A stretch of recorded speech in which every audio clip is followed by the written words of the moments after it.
नमस्ते विद्यार्थी मित्रांनो, चला आज आपण पुन्हा भेटलो आहोत. कशासाठी ते तुम्हाला माहीतच असेल.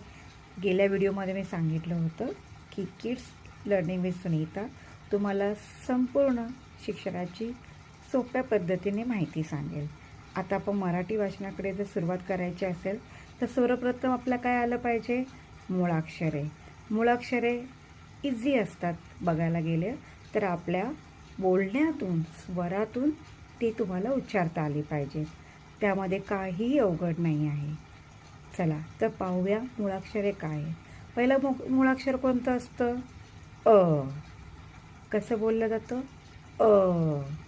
मग त्याच्यानंतर काय येतं, अलाकाना आ. काय होतं, अलाकाना आ.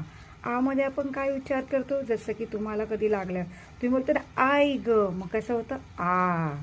त्याच्यानंतर कुठलं येतं, ई. ई तुम्ही बघता ना, ई इमारत, ई. नंतर तुम्ही इडलिंबू पाहिलं असेल, त्याचं असतं इडलिंबू. तो कसा असतो तुम्हाला पुढच्या चॅनलमध्ये मी दाखवेल की मूळाक्षरे लिहिली कशी जातात. चला बाय.